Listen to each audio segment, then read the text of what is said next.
Olá alunos, sejam bem-vindos a mais um vídeo aqui do canal. No vídeo de hoje a gente vai falar um pouquinho sobre a fisiopatologia das doenças da tireoide. Nós vamos falar um pouquinho sobre hipertireoidismo e hipotireoidismo. Antes, da gente citar isso aí, como eu sempre faço em aula, eu vou relembrar um pouquinho da parte anatômica e fisiológica da tireoide, tá? E um pouquinho da histologia também, porque tem que citar. Então, a glândula tireoide é um órgão em formato de escudo localizado na região anterior à traqueia.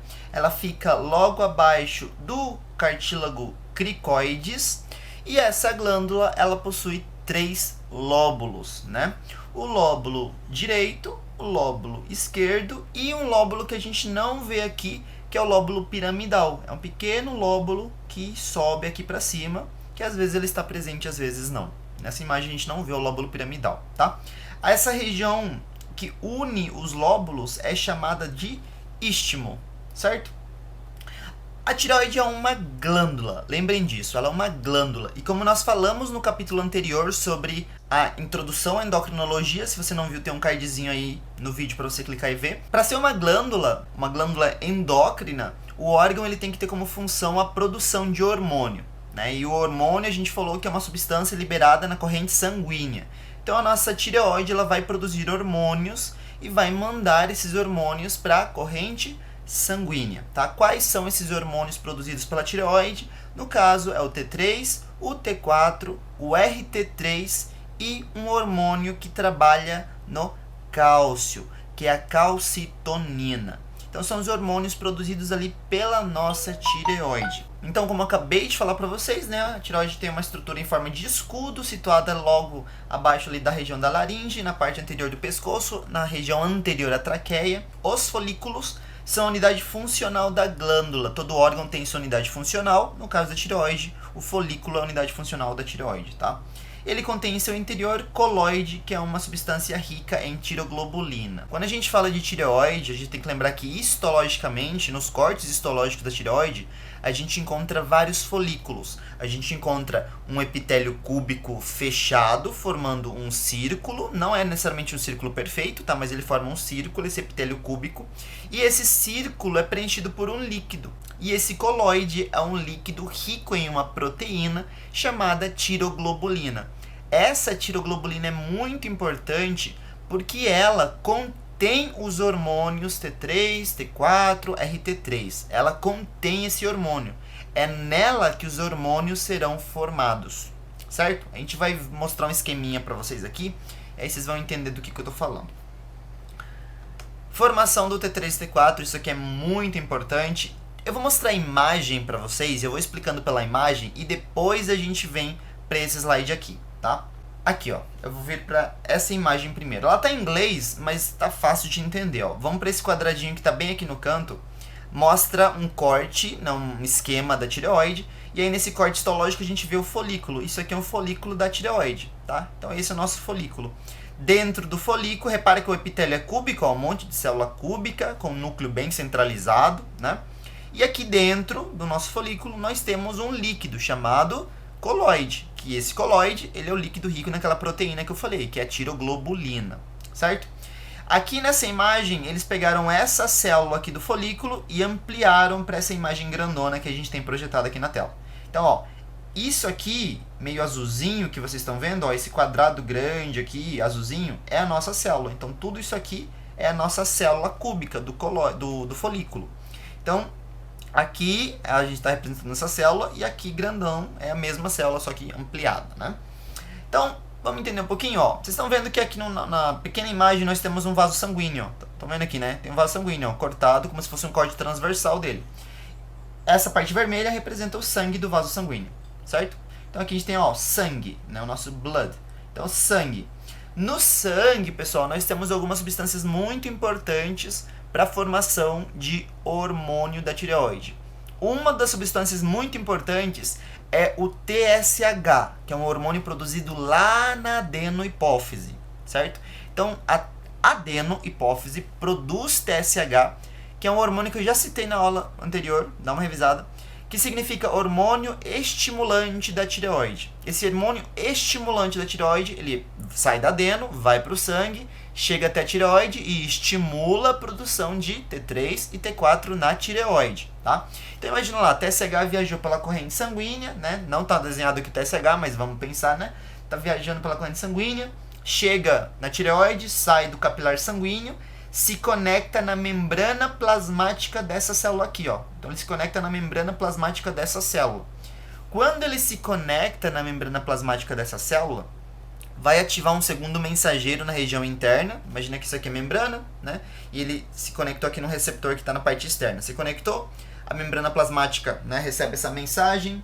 Na parte interna, sei lá, vou pegar aqui alguma coisa. Na parte interna, um segundo mensageiro, um receptor, ele foi ativado, ele se soltou e ele foi em direção a uma bomba de sódio e potássio. Ele foi em direção a uma bomba. Então, a minha membrana plasmática recebe, né, pelo receptor dela, o TSH. Esse TSH ativa uma bomba de sódio e potássio, ok? Quando ele ativa essa bomba de sódio e potássio, vai acontecer o que a gente já sabe. Vai sair 3 moléculas de sódio para o líquido extracelular e vão entrar 2 moléculas de potássio. Você só tem que entender que a bomba de sódio e potássio vai fazer um gradiente negativo na região intracelular, porque está tirando sódio, está fazendo faltar sódio na região intracelular. Então ela está jogando sódio para fora, sódio para fora, sódio para fora, sódio para fora. Quando começa a faltar esse sódio no líquido intracelular, uma proteína será ativada, uma proteína de cotransporte. A proteína é a NIS, N-I-S, NIS. Por que NIS, professor? Porque essa proteína aqui é a NIS, ó. É uma sigla para sódio iodo symporter, ou Symport, né? Symport, que é a mesma coisa que cotransporte de sódio e iodo. É a mesma coisa, cotransporte de sódio e iodo. Esse cotransporte de sódio e iodo vai pegar o sódio do sangue, líquido extracelular, vai mandar para a região intracelular, porque está faltando sódio, entendeu? Então a gente tirou sódio do intra, por culpa da bomba, e agora a gente está colocando por outra proteína. Só que ela é um cotransporte. O que significa isso? O sódio entra e ele vai puxar alguém de carga elétrica negativa, que neste caso é o iodo. O iodo é puxado para dentro da célula, tá? Então o iodo vem para dentro da célula. Esse iodo, ou iodeto, né? O termo certo é iodeto. Esse iodeto, que agora entrou na minha célula, ele vai seguir o caminho dele. O sódio já está ali, né? Bonitinho dentro da célula. Ele vai ser puxado pela bomba de sódio e potássio de novo e vai ser jogado para fora. Né? Imagina que tem uma bomba aqui jogando ele para fora. Aí essa Symport vai puxar ele para dentro e a bomba vai jogar ele para fora. E ele vai ficar fazendo esse caminho, esse ciclo. Por que ele faz esse ciclo? Porque a única função de toda essa ativação de bomba é só para trazer iodo para dentro. Ah, professor, mas por que eu não abri um canal de iodo que é mais fácil? Porque não temos canais de iodo no nosso corpo. Nós não temos, canal de iodo, do mesmo jeito que existe canal de sódio, não. Só existe canal de cotransporte. O sódio mais o iodo, aí existe, tá? Só iodo, não. Quando eu falo canal de só iodo, para trazer para dentro, certo? Para trazer para dentro, porque existe um canal, uma proteína chamada pendrina, mas essa pendrina consegue levar o iodo de dentro para fora. Vou mostrar isso agora. Então, o iodo, ele segue o caminho dele. Ó, a flechinha aqui roxa. Ele segue o caminho dele e ele vai passar por todo o citoplasma. Até que ele encontre uma proteína chamada pendrina. E essa proteína ela vai jogar o iodo para fora. Ela joga o iodo para fora. Ela transporta o iodo para fora. Só que não é para o líquido extracelular que a gente estava falando anteriormente. Ó. É daqui da célula azulzinha para dentro dessa parte interna do folículo. Então ela joga pro coloide. Ela joga o iodo pro coloide. O iodo, ao entrar aqui nessa região intracelular, né, ele vai sofrer uma oxidação. Ele sofre uma oxidação. Ele vai reagir com H2O2, que é a famosa água oxigenada, ou peróxido de hidrogênio, e nisso ele se oxida. Por que a gente oxida o iodo? Qual que é a função dessa oxidação? É que o iodo, sem ser oxidado, ele não consegue fazer uma coisa chamada iodação. Espera um pouquinho, a gente vai explicar. Então, o iodo, sem ser oxidado, ele não consegue iodar substâncias. Quando eu falo iodar, significa se conectar. Por exemplo, imagina que essa caneta aqui, né, ela é uma substância qualquer. Né, uma substância qualquer. E isso aqui é o iodo, certo? O iodo, para se conectar nela, né, ele sofre a oxidação e aí ele se encaixa. Aí a gente fala que essa substância de baixo, ela foi iodada. Ela sofreu uma iodação, porque ela se conectou ao iodo, certo? É igual falar de ciclo de Krebs. Quando a gente fala que o ADP, adenosina difosfato, foi fosforilada, significa que ele ganhou fosfato. A substância, quando é iodada, ganha iodo, tá? É a mesma coisa. Então, ó, a pendrina mandou o iodo para fora, o iodo foi oxidado. Esse iodo oxidado, ele vai conseguir fazer algo chamado iodação. Vocês estão vendo essa imagem aqui, né? Vocês estão vendo essa imagenzinha aqui. Esse rabisco que vocês estão vendo aqui, ó, esse rabisco e essa linha que vocês estão vendo aqui, ó, essa linha longa aqui, está representando uma proteína, ok? Porque as proteínas, elas são enroladas. E essa proteína que está sendo representada é a tiroglobulina. Olha o nome aqui, ó, tiroglobulina, ok? Então a tiroglobulina está sendo representada nessa imagem. A tiroglobulina é uma proteína grande que ela possui mais ou menos 70 aminoácidos específicos no corpo dela, chamados tirosina. Okay? Então a tiroglobulina é uma proteína grande e existem 70 aminoácidos espalhados no corpo dela, chamados tirosina. A tirosina está sendo representada nessa imagem e são essas cadeias aqui, ó. Isso aqui é uma tirosina, essa aqui é outra tirosina, essa é outra tirosina, essa aqui é mais uma tirosina, outra tirosina, e tem um monte de tirosina bem pequenininha aqui.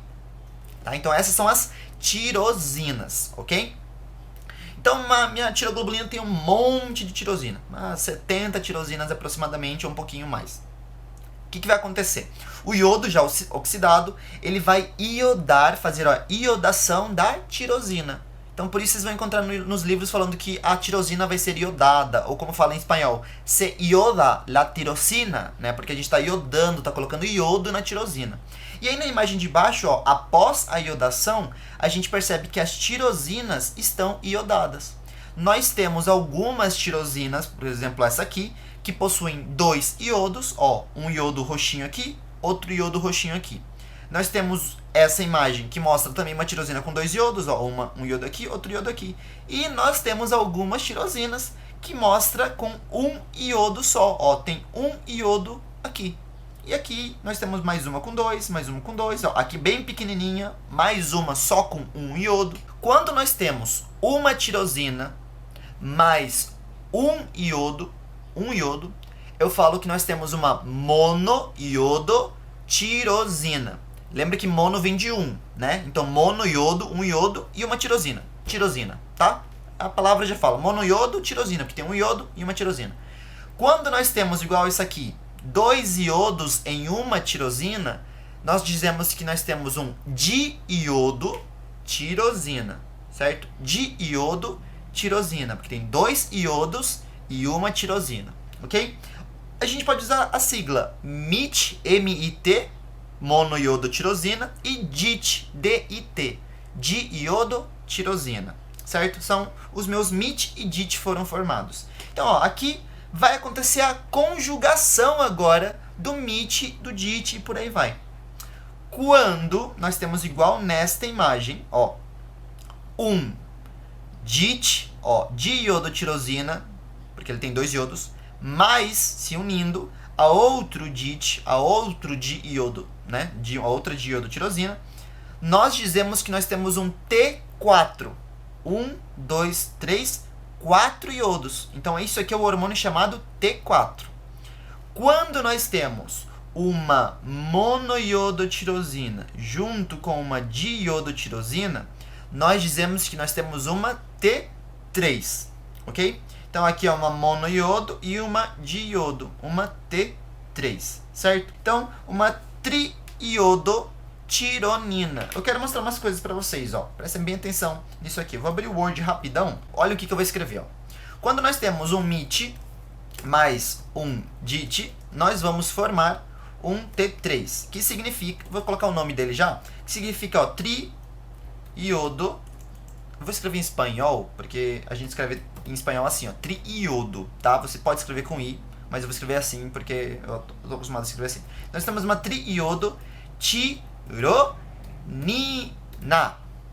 tironina. Por que que no MIT a gente chamava de monoiodotirosina e no DIT nós chamávamos de diodotirosina? Por que que aqui no final da soma deles é nina?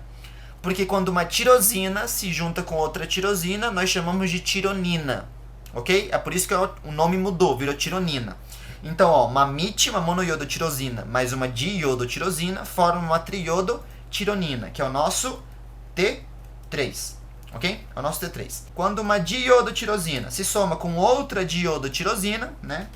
Um DIT mais um DIT, então a gente vai formar um T4, que o nome é tetraiodotironina, porque nós estamos usando duas tirosinas, tá? Que é o nosso T4, ok? Também pode ser chamado, né, abreviado de tiroxina. É outro nome para o T4, certo? Esse é o nome, outro nome. Esse é o nosso T4, ok? Só que na ordem do hormônio que nós vimos nessa imagem, ó, aqui nós temos, por exemplo, um MIT e um DIT. E se a ordem for diferente, for um DIT aqui e um MIT conectado na tiroglobulina, ele conectado na cadeia da proteína aqui, ou seja, mudou a posição dos hormônios, então nós dizemos que nós temos outra substância. Ó. Então é quando é inverso, quando é um DIT, que a gente já falou que é uma diodo, né, mais um MIT, que é monoiodo. Repara que é a mesma coisa de cima, só que invertido, certo? Inverteu o lugar, só isso. Nós dizemos que nós temos um T3 reverso, um RT3, T3 reverso, tá? É uma triodotironina reversa, um inverso paralelo ali, né? O que é essa T3 reversa? Ele é um hormônio, né, que acredita-se que ele tem uma função bem pequena no controle do metabolismo. Existem alguns fisiologistas que dizem que o RT3 consegue se transformar em T3, ele consegue se transformar em T3, mas sabe-se também que o RT3 ele tem algumas funções para ser eliminado do corpo, ele é eliminado do corpo mais facilmente. Então é como se nossa glândula já produzisse uma certa quantidade de hormônio e ela falasse, esse aqui eu já vou produzir nesse formato para poder eliminar ele do corpo com mais facilidade, tá? Então são os hormônios que a gente formou ali. Ah, professor, a nossa calcitonina? Ela não entra nesse esquema, porque esse esquema é para hormônios metabólicos geral, tá? Então é para T3, T4 e RT3, ok? Essa é a formação desses hormônios, certo? Voltando lá para o nosso gráfico, né? Vamos voltar aqui. Nessa imagem, então, nós temos já a minha tiroglobulina, que é a proteína grandona, dentro do meu coloide, e ela já tem na cadeia dela T3, T4, RT3, tem um monte de hormônio, ok? Porque todas as tirosinas ali se conjugaram, todos os MIT e o DIT se conjugaram. Esse é o processo chamado conjugação, quando o MIT se soma com um DIT, quando um DIT se soma com um DIT, ok? Esse é o processo chamado conjugação. Sempre surge nas minhas aulas presenciais os alunos falando, professor, pode juntar um MIT com outro MIT? Não, não pode, tá? Não pode juntar, então eu já tirei isso da cabeça. Não junta MIT com MIT, ok? Daí, a minha célula folicular, minha célula cúbica aqui, ela vai fazer uma endocitose, uma pinocitose, ela vai deglutir, ela vai engolir um pouquinho de coloide, então ela vai puxar o líquido para dentro, né? Então aqui, ó, uma endocitose acontecendo. Então ela fez essa contração aqui da vesícula e trouxe uma vesícula cheia de coloide para dentro dela, ok? Quando vem essa vesícula, né, endocítica para dentro da célula, aqui não está mostrando, mas imagina que nós temos um lisossomo. Nós temos um lisossomo aqui. O lisossomo, que é a outra vesícula, ele vai se fundir à minha vesícula do endossomo.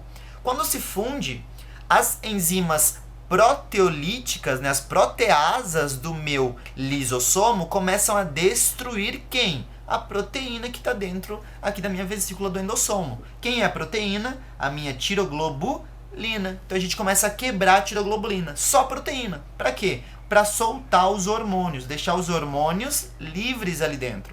Então a gente quebra toda a proteína, porque os hormônios estão presos na proteína, e aí os hormônios conseguem ficar livres, sem essa proteína incomodando eles, ok? Quando acontece, né, dos hormônios ficarem livres, nesse caso está representando aqui, ó, o nosso T4, né, o tiroxina, e o nosso T3, que é a triodotironina, né? Esses hormônios, eles são lipossolúveis, ou seja, eles atravessam membrana plasmática, porque a membrana plasmática é feita de gordura, E esses hormônios saem da membrana plasmática, né? Primeiro saem da vesícula, ok? Então eles saem da vesícula, ó, saem da vesícula, e depois daqui do citoplasma eles saem diretamente pela membrana, sem precisar de canal, difusão simples, eles atravessam a membrana. E eles vão para o sangue. E aí pronto, aconteceu a secreção de hormônio.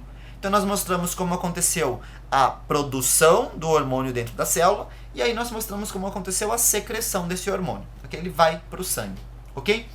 Só que isso não acabou, né? Depois, a minha vesícula ali, ela continua com vários aminoácidos soltos dentro dela. Então tem vários aminoácidos, ó, soltinhos dentro dela. As proteínas, né, que nós falamos ali, os aminoácidos da minha tiroglobulina, estão ali, todos quebrados, ó, um monte de proteínazinha, um monte de aminoácido pequeno, um monte de cadeia A few moments later. Um monte de cadeia de oligopeptídeo, que são proteínas pequenas, estão dentro da vesícula. Essa vesícula, ela é levada para o meu retículo endoplasmático. Lá no retículo endoplasmático, a tirosina começou a ser unida novamente junto com essas proteínas, esses aminoácidos. Então ele pegou tirosina e começou a juntar de novo a tirosina junto com esses aminoácidos que estão quebrados. Quando o retículo endoplasmático já juntou, né, já uniu os aminoácidos que estavam quebrados com novas moléculas de tirosina, novos aminoácidos de tirosina, ele vai formar de novo a tiroglobulina. A tiroglobulina, que está um pouquinho errado esse esquema aqui no final agora que eu vi, a tiroglobulina, ela vai passar pelo complexo de Golgi, tá? Pelo complexo de Golgi. O complexo de Golgi tem a função de empacotar e formar vesículas, então ele empacota e faz essa vesícula novamente aqui de tiroglobulina, então ele faz uma vesícula com tiroglobulina ali de novo, e ele faz a exocitose, mandando a tiroglobulina lá para dentro do coloide de novo, para esperar acontecer um novo processo, para esperar vir iodo de novo, iodo ser oxidado, iodar a tirosina, fazer a conjugação dos DIT com MIT, do DIT com DIT e formar o hormônio de novo, tá? Então, essa é a formação dos hormônios da tireoide. É muita coisa, é muito detalhe. Dá uma olhada no vídeo de novo, nessa parte de formação, tá? Qualquer dúvida, deixe nos comentários. Voltando lá pra trás, ó, que eu pulei, ó. Então, a formação de T3 e T4 vai estar escrito tudo que eu falei, ó. Acontece a captação de iodo pelas células foliculares, que são aquelas células quadradinhas ali, né? Graças à bomba de sódio e iodo, que eu não gosto de chamar de bomba, apesar do livro chamar, seria essa bomba aqui. A culpa é da bomba de sódio e potássio, que deixou falta de sódio dentro, e aí ativou a nossa proteína de cotransporte de sódio e iodo. Oxidação do iodo pela tiroperoxidase, que é uma enzima que auxilia na oxidação, na mesma parte que a gente falou da água oxigenada, do H2O2, a tiroperoxidase está junto ali para oxidar o iodo. União da tirosina, que a gente falou que é o processo de iodação, né? Então é MIT e DIT. Depois disso aqui acontece a conjugação, união de dois DIT, DIT mais DIT, né, T4. Eu corrigi o slide ali, não sei se vocês viram, agora que eu vi que tinha uma coisa errada. União de um MIT com um DIT forma o T3, né? E união de T3 e T4 na tiroglobulina já está acontecendo, né? Que vai acontecer, eles já estão unidos. Depois vai ser a quebra da nossa tiroglobulina para liberar esses hormônios no sangue. Então, são liberados na circulação T3 e T4, muito mais T4 do que T3, ó, 90% mais ou menos é T4. A forma ativa é o T3, na maioria das vezes quando o T4 vai para dentro de um tecido ele se transforma em T3. 99% desses hormônios está sendo transportado unidos à proteína, só 1% viaja em forma livre, ok? E a forma livre que pode ingressar nas células e produzir os seus efeitos. Então só a forma livre, só esse 1% consegue entrar na célula e trabalhar no metabolismo celular, ok? Se você ficou em dúvida nessa parte de ser carregado por proteína, assiste a videoaula que eu falei sobre introdução ao sistema endócrino. Lá eu já falei sobre esse transporte de proteína, de hormônio com proteínas. Efeito do TSH sobre a tireoide, então, né, o que ele vai fazer? Então ele trabalha na síntese de bomba de sódio e potássio, tá, que eu esqueci de colocar aqui, faltou falar, ele ativa a bomba de sódio e potássio. Quando ele faz isso, ele acaba ativando a bomba de sódio e iodo, né, ele ativa a tiroperoxidase, ele trabalha na tiroglobulina. Captação de glucose e aminoácidos pelas células foliculares. Crescimento e proliferação das células foliculares, né? Ele faz o folículo crescer um pouquinho nesse momento que ele está trabalhando. E aumento no fluxo sanguíneo da tireoide, para aportar nutrientes para a tireoide e para poder captar também os hormônios que tem que sair ali dessa glândula. Efeitos dos hormônios no corpo, são vários efeitos, aí está separado aqui por sistema nervoso, por sistema cardiovascular, sistema respiratório e por aí vai. Então, ó, efeitos gerais que os hormônios têm sobre o corpo. Aumento da produção de energia no corpo, aumento do consumo de oxigênio, Ação termogênica, ele aumenta um pouquinho a temperatura corporal. Intervenção sobre transporte de íons através da membrana, então ele ativa bastantes bombas de sódio de potássio na membrana. Aumento do metabolismo, porque ele vai aumentar o metabolismo porque ele aumenta a quebra de lipídio, ele aumenta a produção de proteína, então ele vai aumentar várias funções intracelulares para gerar energia intracelular. Então aqui está escrito que eu falei, ó, favorece síntese de proteína, trabalha na formação de nova glicose, ó, neoglucogênese ou gluconeogênese, então ele trabalha nisso aí. E no sistema nervoso, o que os hormônios fazem? É fundamental para o desenvolvimento do sistema nervoso no feto, é muito importante. Ele potencia um pouquinho a capacidade de resposta aos estímulos e velocidade de reflexo, então ele faz com que os reflexos sejam um pouco melhorados. No sistema respiratório, ele trabalha aumentando a ventilação pulmonar, que inclusive são temas que eu acabei de postar no meu canal aqui. Se você não lembra de ventilação pulmonar, dá uma conferida nos vídeos de fisiologia. Maior intensidade na produção de respirações, então maior ventilação, maior amplitude respiratória, então maior profundidade. Ele usa a reserva inspiratória, tá? Dá uma conferida no canal. Sistema cardiovascular. O que vai acontecer nesse aparelho, né?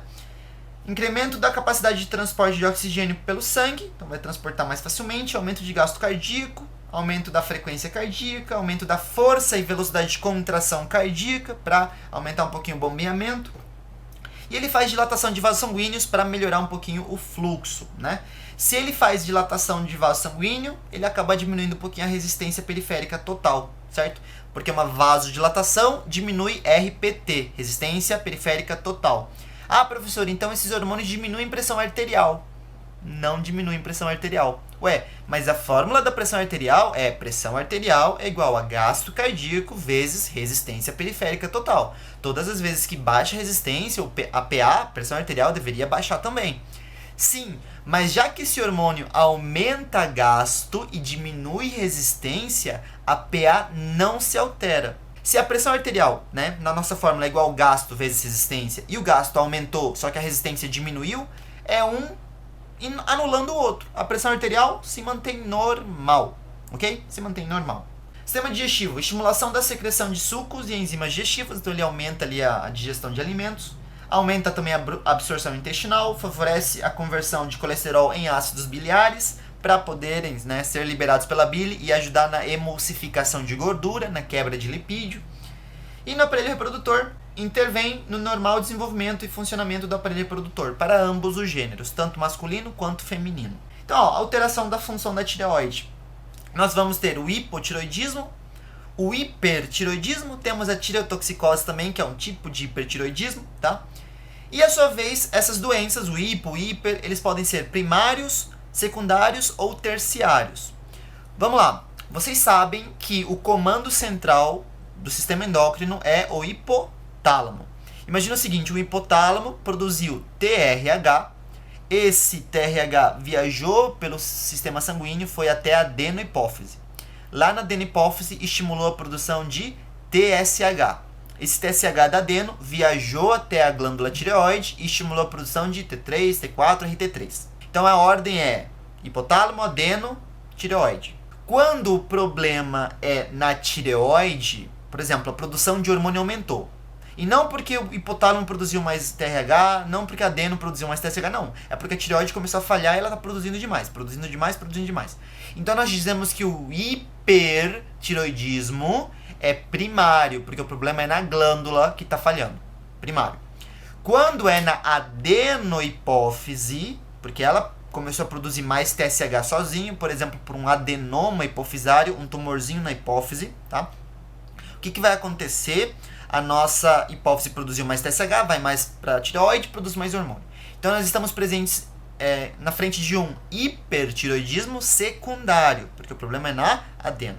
Se o hipotálamo começou a produzir muito hormônio por falha, né, e aí aumentou tudo e aumentou a produção de hormônios da tireoide, então nós estamos na frente de um hipertireoidismo terciário, porque o problema já é no hipotálamo. Então não é glândula tireoide, não é glândula adenohipófise, é no hipotálamo, tá? Então essa é a nossa classificação, primária, secundária e terciária. É só isso, tá? Tem livro que demora demais para explicar, mas é basicamente isso. Então ali nós já falamos da nossa glândula bonitinha, né? Sempre lembrar que a glândula ela tem coladinho nela ali as glândulas paratireoides, tá? Que não são parte da tireoide, mas estão unidas à tireoide porque eles têm outras funções. Eles produzem alguns hormônios como PTH, por exemplo. Conceitos, então vamos ver definiçõezinhas, ó. O que é tireotoxicose e o que é hiper? Qual a diferença das duas, ó? Tireotoxicose, síndrome clínico, que é uma consequência da exposição dos tecidos corporais a altas concentrações de hormônios da tireoide, de qualquer causa. Então a nossa tireotoxicose, né, ela vai ser o aumento da produção de hormônio, gerando sintomatologias no corpo, só pelo aumento do hormônio. Pode ser qualquer causa. Qualquer causa. Imagina que a pessoa começou a tomar hormônio da tireoide, tem gente que faz isso, e porque ela quer emagrecer. E aí tem muito hormônio da tireoide no corpo. E ela começa com sintomatologia de hipertireoidismo. Então a gente fala que é uma tireotoxicose, tá? Que ela tá presente em uma tireotoxicose, porque ela já tem uma síndrome clínica. O hipertireoidismo, o que é? Termo reservado à tireotoxicose, desencadeada exclusivamente na produção excessiva de hormônio. Isso aí, pessoal, é muito relativo, ó. Quando os hormônios da tireoide, ou seja primário, secundário, terciário, começam a aumentar, a gente fala que o paciente está num hipertireoidismo, primário, secundário, terciário, né? Quando, como eu acabei de falar para vocês, quando o paciente ele ingere medicamentos e ele começa a ter sintomas porque ele está tomando hormônio da tireoide, por exemplo, nós não falamos ele está em uma tireotoxicose, mas não em hipertireoidismo. Não, a gente fala ele está em um hipertireoidismo medicamentoso, tá? Hipertireoidismo farmacológico. Nós usamos isso, tá? Então, definam assim, que o hipertireoidismo é um aumento de hormônios no sangue e a tireotoxicose já é a nossa manifestação clínica do hipertireoidismo. Muito mais fácil de lembrar desse jeito. Muito mais fácil, tá? Principais causas de tireotoxicose. Primeira causa, associada ao hipertireoidismo propriamente dito, aumento de hormônios, né? Pode ser por secreção excessiva de TSH, por exemplo, por um adenoma hipofisário. Nessa imagem, ó, nós temos o adenoma hipofisário, isso aqui é o hipotálamo, tá? Que a gente está vendo aqui, esse é o nosso hipotálamo, e isso aqui é a nossa hipófise. Ela tá com um tumorzinho, então tá com adenoma, certo? Então esse adenoma acaba produzindo muito TSH, vai muito para a tireoide, produz muito hormônio da tireoide. Estímulo anormal da tireoide, pode ser enfermidade de Graves, que é uma doença autoimune, que começa a aumentar a produção de hormônio. Pode ser por tecido tireoideu autônomo, quase falei anômalo, autônomo, como por exemplo, adenoma tóxico, que é na doença de Plummer, a gente já vai falar dessa doença de Plummer, e o bócio multinodular tóxico, que é um bócio, aumento da glândula tireoide, que tem vários nódulos e produzem hormônios, por isso que a gente chama de tóxico. E a gente vai falando um por um deles aí mais pra frente. Aqui eu trouxe uma ressonância para a gente ver um pouquinho sobre esse adenoma hipofisário. Olha só, pessoal, aqui ó, bem nessa região, nós temos a glândula da hipófise aumentada de tamanho. Isso aqui é a nossa glândula hipofisária aumentada de tamanho. Ela não deveria ser tão grande assim, ela deveria ser metade mais ou menos desse tamanho que a gente está vendo. Isso é um adenoma hipofisário, ele vai produzir muito TSH e vai estimular a produção de hormônios da tireoide. Não associado ao hipertireoidismo são outras causas. Por exemplo, né, doença inflamatória. Pode ser uma tireoidite aguda, uma inflamação da tireoide que começa a produzir hormônio, né, ou pode ser subaguda, porque ela não é de instauração muito rápida. Pode ser uma tireoidite crônica, também chamada de tireoidite de Hashimoto. Na fase aguda dela, a gente vai ter essa produção de hormônio excessivo. Fonte extratiroideia, aqui a palavra está errada, tá? De hormônios. Uma tireotoxicose exógena é quando a gente consome medicamento. O paciente está tomando levotiroxina, que seria a composição sintética do medicamento que representa o T3 e o T4. E nessa levotiroxina exagerada que ele toma, o que vai acontecer? Vai aumentar o metabolismo dele, ele vai ter sintomas, então ele vai entrar no hipertireoidismo. É uma tireotoxicose exógena, tá? Ou tecido tireoideu ectópico. Às vezes, no estroma ovariano, começa a ser transformado em um folículo igualzinho o folículo da tireoide e começa a produção de T3 e T4 lá no estroma ovariano. Então isso aqui é um tecido tireoideu ectópico, fora do lugar comum. Isso que é o termo ectópico que a gente está falando. Vamos falar um pouquinho da enfermidade de Graves, né? Ou doença de Graves. É uma enfermidade ou doença de Graves-Basedow, né? Que é o nome completo dela. Enfermidade autoimune, uma doença autoimune da tireoide, caracterizada por hipertireoidismo, oftalmopatia, porque afeta os olhos, e dermopatia, afetação da pele. De 10 pacientes, 9 pacientes são mulheres e 1 paciente vai ser do sexo masculino. Então é muito mais frequente em paciente do sexo feminino, tá? E ela é a causa mais frequente de hipertiroidismo, tá? Então, uma doença autoimune é a causa mais frequente de hipertiroidismo. Ó, a fisiopatologia. Como que vai ser a nossa fisiopatologia? Nós vamos ter anticorpos estimulantes de receptor de TSH, com o nome de TRAB. Então, nós vamos ter a produção de TRAB, que são os nossos anticorpos estimulantes do receptor de TSH. Esses anticorpos, eles vão se conectar lá no receptor de TSH da tireoide. Então, ele vai se conectar lá. A tireoide vai achar que esse anticorpo que se conectou é o TSH. Ou seja, ela acha que é o hormônio que estimula ela. E por conta disso, a produção começa a acontecer. E vem anticorpo, vem anticorpo, vem anticorpo. E ela começa a produzir hormônio, achando que é TSH. Achando que é o TSH que está vindo em grande quantidade para ela, mandando ela produzir. Dentro desses anticorpos, nós temos um deles que é o TSI, que é a imunoglobulina estimuladora da tireoide, né, o principal representante ali. Ele atua sobre o receptor da TSH, como a gente falou, e acaba causando uma produção excessiva de hormônio, né, um hipertiroidismo, e acaba causando um bócio difuso. O que é isso, professor? A glândula começa a crescer de tamanho porque a gente está superestimulando ela, superestimulando. Cada folículo começa a aumentar de tamanho. Só que como vários folículos aumentam de tamanho ao mesmo tempo, porque a gente está estimulando sem parar essa glândula tireoide, a glândula começa a aumentar de tamanho, aumentar de tamanho, aumentar de tamanho, e é espalhada. Ela não é tipo um aumento aqui, um aumento aqui, não. É espalhado. A glândula inteira aumenta de tamanho. E isso é o bócio difuso, tá? Porque bócio aumenta o tamanho da tireoide, ok? Eu coloquei umas imagens mais pra frente pra gente ver isso aí. Isso aqui é uma imagem do livro, tá? Então aqui nós temos o bócio, né? Um aumento de tamanho da glândula tireoide. Nós temos sintomatologias aqui nesse quadro. Então, ó, o paciente vai começar com cabelos mais finos, começa com exoftalmia, o globo ocular fica saltado para fora. Ela tá, como trabalha no sistema nervoso, o hormônio, então ela começa com nervosismo, ela é uma pessoa inquieta, tá? Instabilidade emocional, insônia, não consegue dormir direito porque ela tá mais agitada, porque o aumento da produção de hormônios da tireoide aumenta o metabolismo. Transpiração excessiva, intolerância ao calor, porque ela é uma pessoa que já tem uma termogênese aumentada, então o corpo dela já é mais quente, ela já soa mais que o normal e ela não gosta de calor. Redução da massa muscular, a massa muscular dela começa a se reduzir, apesar do metabolismo aumentado, essa queima excessiva de energia acaba fazendo que ela perca massa muscular. Por quê? Porque quando a gente usa todo o carboidrato e o lipídio que nós temos no nosso corpo, não todo, tá? Estou usando entre aspas aqui. Então, quando a gente começa a usar carboidrato e lipídio no nosso corpo, nós usamos depois a última fonte de energia do corpo, que são as proteínas. Então, acaba fazendo com que o corpo comece a utilizar as proteínas. E no caso, as proteínas do músculo também são utilizadas e a massa muscular vai reduzindo. O paciente vai sofrer de taquicardia, palpitações. Qual que é a diferença, professor, de palpitação e taquicardia? Taquicardia é o aumento da frequência cardíaca, quando eu coloco o estetoscópio e ausculto, e palpitação é a sensação que a paciente tem de taquicardia. Então ela sente a taquicardia. Ou seja, a taquicardia é um sinal e a palpitação é um sintoma. Débito cardíaco aumentado, então gasto cardíaco aumenta, e insuficiência cardíaca com o tempo. Apetite da paciente é exagerado, porque ela está com muito, o metabolismo dela está muito alto e ela precisa consumir alimentos.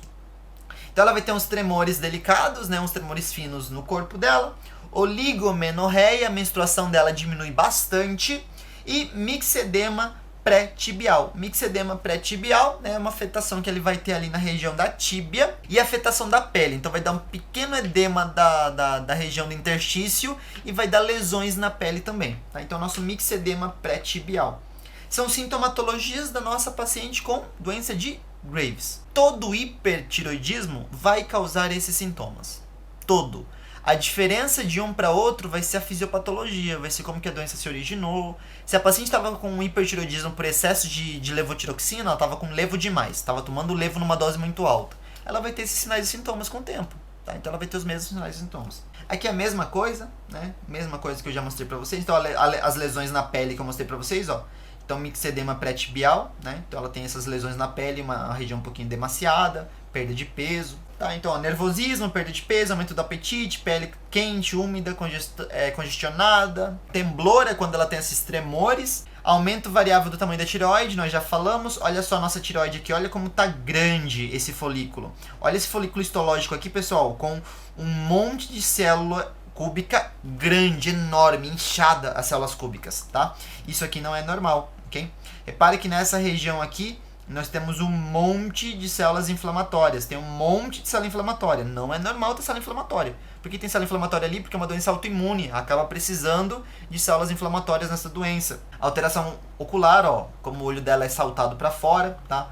O bócio dela aqui crescido, olha o pescoço dela como tá bem grande, ó. Aqui tá o bócio dela. Repare que o bócio acompanha o formatinho da glândula, ó. Ele faz esse Vzinho aqui, ó. Ele acompanha o tamanho da glândula. Outra patologia, bócio multinodular tóxico, né? Então são múltiplos nódulos autônomos e hiperfuncionantes. É mais frequente nas mulheres, ok? A fisiopatologia desse bócio. Então a gente vai ter um bócio nodular primeiro atóxico, ou seja, começa a crescer um folículo ali na glândula. Esse folículo cresce, forma um pequeno nódulozinho atóxico, ou seja, não produz hormônio, tá? E com o tempo esse nosso bócio nodular ele começa a adquirir autonomia funcional. Então ele começa a produzir hormônio. E graças a essa autonomia funcional dele, sem ele ser excitado por nada, ele acaba produzindo hormônios tiroideus independentes da TSH. Então ele produz hormônio sem precisar de TSH, né? Sem precisar de estímulo. E aí leva ao hipertiroidismo. Ou seja, também o hipertiroidismo primário. Multinodular, então nós temos vários nódulos, tá? Então nós temos um nódulo aqui, outro nódulo aqui, ó, mais um nódulo aqui, nós temos aqui outros nódulos. Lógico, nessa imagem que a gente está vendo, são assim, bócios enormes, né? São bócios, meu Deus, enormes, facinho de ver. Já nessa imagem que eu trouxe do lado, ó, pra gente dar uma olhada aqui, nós temos a tireoide normal, glândula tireoide normal. Aqui nós temos um nódulo, então não é um bócio multinodular, é só um nódulo, ou só bócio nodular. E aqui nós temos um bócio multinodular. Repara, são vários nódulos crescendo ali na nossa tireoide, tá? Então esse é o nosso bócio multinodular. Enfermidade de Plummer, ou doença de Plummer. Essa doença é um hipertireoidismo causado por nódulo solitário e autônomo. Então isso aqui que a gente está vendo, ó, é a doença de Plummer, ok? Se esse nódulo sozinho cresceu e começou a produzir hormônio depois, não é bócio multinodular. É o que? Doença de Plummer. Fisiopatologia, mutações somáticas ativadas de receptor de TSH. O próprio receptor de TSH começa a falhar, ele falha, e ele acha que alguém se conectou nele, ele acha que a TSH se conectou nele. E essa falha dele acaba ativando a bomba de sódio e potássio, que ativa a proteína NIS, que entra sódio, entra iodo, o iodo vai passar pela nossa pendrina, vai acontecer todo o processo que nós falamos de oxidação, iodação e conjugação, né? Conjugação. E aí, depois que acontece isso aí, os hormônios vão ser formados. Então, na nossa doença de Plummer é isso que vai acontecer, tá? Então essa é a nossa doença de Plummer. Vai ser um pequeno adenomazinho só um adenoma. Vamos lá. Tiroidite, inflamação da tireoide. Qualquer causa que leve a inflamação glandular pode causar uma tiroidite. Ela pode ser aguda, né, induzida por drogas, como por exemplo a amiodarona. A amiodarona ela pode causar uma tiroidite, uma inflamação. Ela pode ser subaguda, pós-viral, uma infecção viral. Ou ela pode ser crônica, como por exemplo a tiroidite de Hashimoto. Na fase aguda, ela gera um hipertiroidismo. Na fase crônica da tireoidite de Hashimoto, ela gera um hipotiroidismo, tá? Então, no início do Hashimoto é hiper, no final é hipo. Avaliação. Como que a gente vai saber se é primário, se é secundário esses hormônios? É o seguinte, ó. Eu vou fazer a dosagem de hormônios da tireoide, 3T4 e TSH. Se o hormônio da tireoide vir elevado, mais TSH diminuído, né? Então o TSH está baixo, então eu estou na presença de um hipertiroidismo primário, porque é a glândula tireoide que está produzindo muito hormônio e o TSH não está fazendo nada. Se eu doso e vem T4 elevado e TSH elevado, então eu estou na presença de um hipertiroidismo central, que pode ser de causa secundária ou terciária. Aí eu vou ter que avaliar se o paciente ele está com o adenoma hipofisário, e aí eu vou entender, opa, é o adenoma que está com problema, então essa causa central é no adenoma, na hipófise, então é secundário. Se eu não ver nenhum adenoma ali, né, crescido na hipófise, com a ressonância, por exemplo, então eu vou falar, opa, então o problema deve ser lá no hipotálamo, o hipotálamo que está produzindo muito TRH. Okay? Então aí vai ser hipertiroidismo central ou terciário. Hipotireoidismo primário, ele pode ser uma tireoidite de Hashimoto, que nós falamos que no início é hiper e depois se torna hipo. Pode ser por destruição iatrogênica da tireoide, tá? Ou destruição tecidual por processo infiltrativo, ou seja, inflamatório da tireoide. Então esse aqui é no caso do hipotireoidismo primário, e nós temos alguns que são distúrbios da síntese hormonal. Então, ó, distúrbio da síntese hormonal, Deficiente de iodo, o paciente não consome iodo, ele consome muito pouco iodo. Graças a Deus nós aqui temos já sal iodado, né? Mas antigamente os pacientes não tinham acesso a sal iodado com muita facilidade, há muitos anos atrás. E por conta disso, era muito frequente termos bócio na sociedade. Então tinha muito paciente com bócio, porque por conta da falta de iodo, a glândula acaba crescendo também, porque ela tenta, opa, não estou recebendo iodo, então eu vou aumentar de tamanho, tentar produzir mais por conta própria. Ela acaba crescendo. Pode ser por defeitos enzimáticos congênitos, a pessoa já tem um defeito congênito, ela não consegue produzir enzimas, aquelas enzimas que nós citamos, tá? E por drogas também, como a amiodarona, o lítio, que podem causar esse hipo. O hipotireoidismo também pode ser central, né, de causa hipofisária ou hipotalâmica, como nós falamos, secundária e terciária. Em caso hipofisária, pode ser por neoplasia, né, então nós temos uma neoplasia, que é um câncer. Pode ser por irradiação, né, então o paciente entrou em contato muito tempo ali com raio-x, por exemplo, uma técnica de raio-x, e isso acabou afetando a hipófise dele. Pode ser por necrose pós-parto, conhecido como síndrome de Sheehan. Dei uma estudada em síndrome de Sheehan, é uma síndrome que acontece em algumas pacientes quando ela tem uma hemorragia pós-parto muito intensa, e por conta dessa hemorragia pós-parto, a hipófise começa a perder sua função.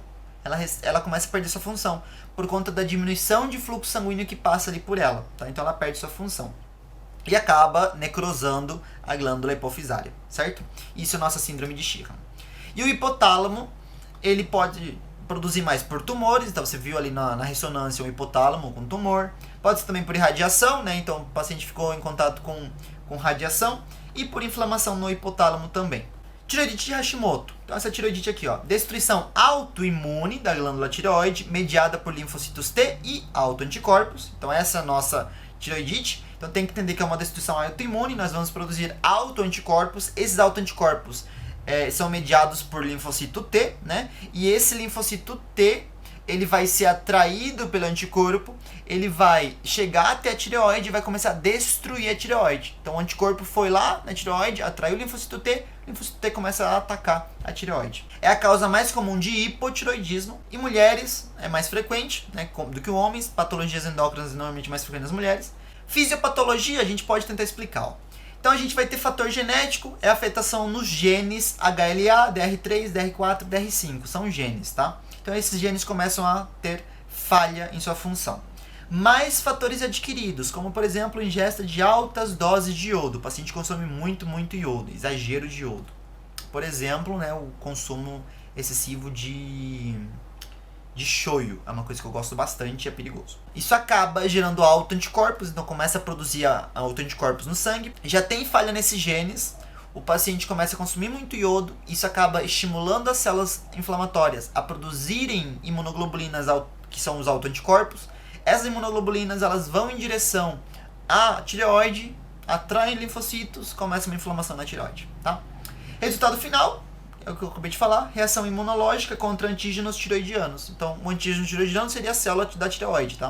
Então, ela começa a destruir a tireoide. Principal autoanticorpos é o antitireoperoxidasa, TPO, tá? Então, inclusive, uns exames que se dosam TPO, ok? Então, anti-TPO. Também pode ter antitiroglobulina, antirreceptor de TSH, antitransportador de iodo. Então, são vários tipos de anticorpos que podem ser produzidos, tá? Para causar essa patologia aqui. O anti-TPO e a antitiroglobulina presente em 100% dos casos de paciente com tireoidite de Hashimoto. Então você vai fazer um anti-TPO, uma antitiroglobulina, você vai encontrar presente nesses pacientes. Os outros anticorpos, apenas 15 a 20% dos casos estarão presentes, estarão ali com níveis detectáveis no sangue, ok? A evolução dessa tireoidite. Então, ó, a fase inicial, hipertireoidismo subclínico, então é um hiper, né? Devido à inflamação. Subclínico por quê? Porque às vezes não gera uma sintomatologia tão forte, por isso que é subclínico.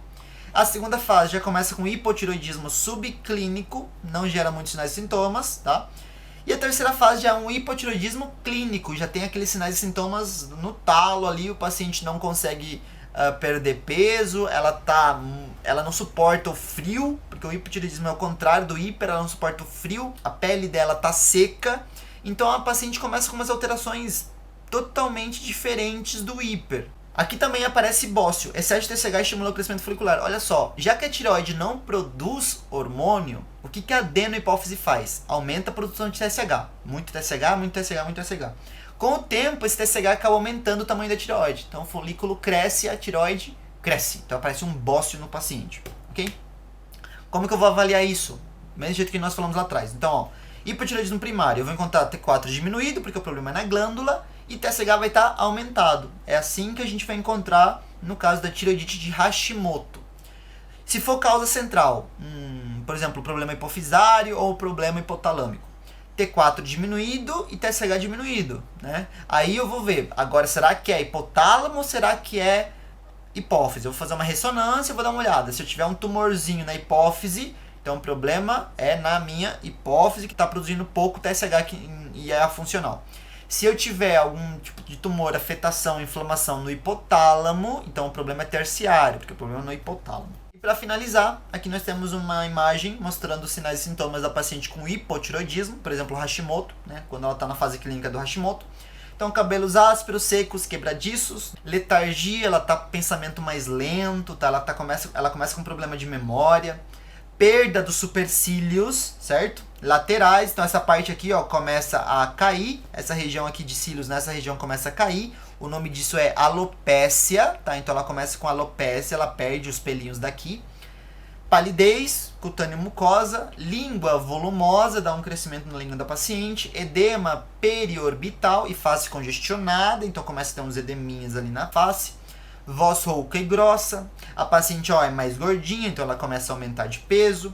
Transpiração reduzida, intolerância ao frio, então ela começa a diminuir a transpiração dela, a pele dela começa a ficar seca e ela não suporta o frio. Ela começa com pulso lento, né, que a gente chama esse pulso lento de bradifigmia, então começa com uma bradifigmia, o pulso dela é lento, você tenta palpar e o pulso dela é bem lento, tá? Tanto na frequência quanto no aumento ou na força de contrações, e a gente sente isso aí no pulso. Então vocês deem uma estudada em semiologia mais pra frente, vocês vão ver que o pulso da paciente é um pulso do tipo parvus tardus. Pulso parvus tardus. Pulso parvus tardus é um pulso que é fraco, você tenta palpar, é um pulso fraco, e o tardus é porque ele demora em alcançar aquela pulsação que você sente, ele demora em baixar. Atrofia gástrica, o estômago começa a diminuir de tamanho, começa a atrofiar. Constipação intestinal, um paciente que tem muita dificuldade no banheiro. Edema periférico, as mãos aumentam de tamanho. Fraqueza muscular, edema periférico nos pés também, né? Menorragia também. Então, ciclos anovulatórios, a paciente acaba não ovulando. Ela não ovula, tá? Então, ciclo anovulatório. Então, essa é a nossa sintomatologia do hipotireoidismo. É isso, pessoal. Qualquer dúvida, escrevam as dúvidas ali nos comentários, eu vou respondendo todos. Vou ficando por aqui. Deem uma conferida nos outros vídeos do canal. Eu vou tentar ir sempre atualizando aqui o canal com vídeo de fisiopato e fisiologia. Ó, reparem que aqui já tá ficando noite, ó, já tá escurecendo. E eu comecei a fazer esse vídeo 4 horas da tarde. Agora já são quase 6. Então demorei pra gravar, tá? Então deixa o seu like. Fui!